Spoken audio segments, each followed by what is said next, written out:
The Penn Center has found out that the NSA surveillance is driving writers to self-censor. So this isn't just that we're spying on writers, but just the idea of fear has stopped writers from writing about things and has stopped the investigative reports that unleashed this whole thing in the first place. Let's look at the study's findings. 85% of surveyed writers are worried about government surveillance of Americans.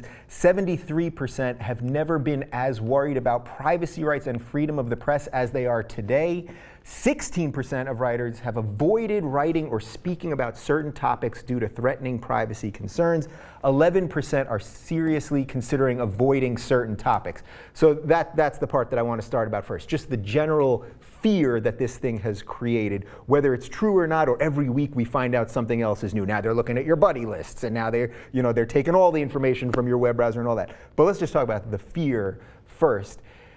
Is there nothing to fear but fear itself? You know what I mean? Like, what should, if you were an investigative journalist, how do you think you would deal with it? I would like to see somebody go through the process of what really happens when you are flagged or when they're spying on you. Not in a Snowden type situation, because he obviously took it upon himself to release information, but let's say you're a journalist and you write about something that is disturbing to government members or possibly something they find is private. I want to see the actual process, because the way you take away fear is you just show people what happens.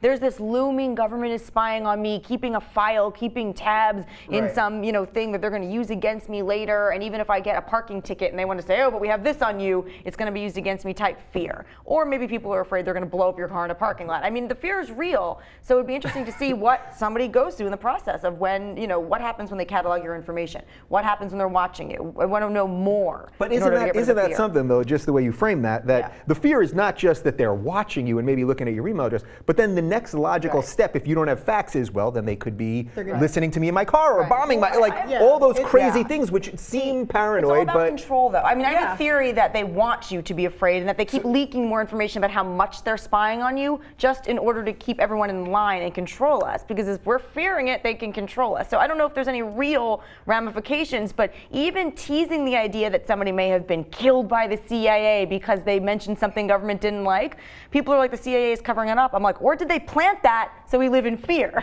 I am completely with you. You took like 6 of my questions. Take it. No, that's perfect. Take it. I don't know. Yes, it's horrific what's going on, and yet I just don't think the government is that organized and that intelligent and can get their shit together that amount. Right. I mean, look at the Obama. They can't run a website, so should we trust? Can they really compile all this information? Yes, if the NSA or the CIA wants to target you and believes that you're a bad guy or whatever, of course they're going to build whatever they can. But this is a chilling effect. This is a huge chilling effect on journalists. I get it, and yet I like what you're saying. I think we need to really be realistic about it. What is the reality of it? Is there? I think corporations shape what journalists do way more than the government does. And yet censorship is a real issue, and self-censorship it's convenient for the government because they can actually do less. They don't have to make laws against journalists like they did in Eastern Europe or the Soviet Union. They can just release this information. But I don't know. I tend to not be the conspiracy person. So I'm on board. I'm on board a little bit of what you're both saying, but I think in terms of the way that this stuff keeps getting leaked, every 2 weeks we hear another bombshell. Now we're listening to Angela Merkel's phone calls. It's just to control us, I swear. But this is good. This is good. So you think, would you rather get it all at once? That's why sometimes I think that there's a little collusion between the government and Snowden, because it's like, in a weird way, if he has all this information, why not release it all at once? Now we're being kept. Because you know that if you do it in all one story, people can't take in all that information. This way, it keeps the story alive. It keeps his case alive. It keeps the case of the necessity of the watchdog in government alive. And that's the real issue here, is how do we watch our government? How do we have some sort of overseeing of our government? And the watchdog laws have become completely undermined in this country. And Obama hasn't done anything. He's done nothing. Well, he's prosecuted more journalists than every other president combined. Yes, that's a frightening fact right there. So, but I think it's important that they leak it out this way.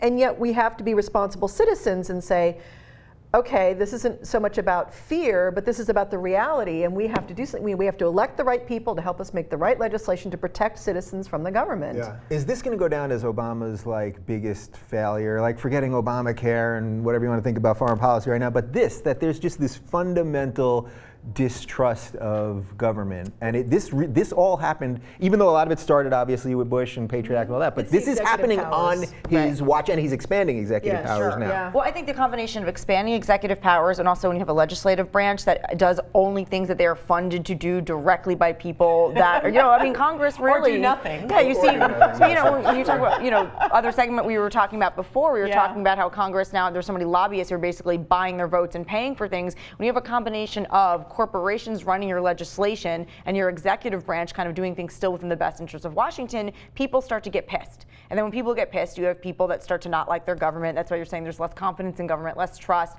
It's not necessarily just an Obama thing. I think it's more access to information. I think it's people getting fed up. I think it's people the people that were maybe more of Obama's biggest supporters, I think, are also the same people that tend to want progress. Exactly. People that want to run on progress and change don't want more of the same old Washington. So it's not surprising when they're tired, when Obama kind of becomes the last stop of, oh man, we trusted you, we liked you, and now you're just like every other politician, one of them, and then you start to realize every politician's been like every other politician. So then how should progressives feel? Because how we here at the Young Turks, with the types of things we should do, shouldn't we be the most annoyed at him? The average person in the middle. 100%. Yeah. Absolutely. And it does. It feels both the extremes of both the parties because both extremes distrust him very much.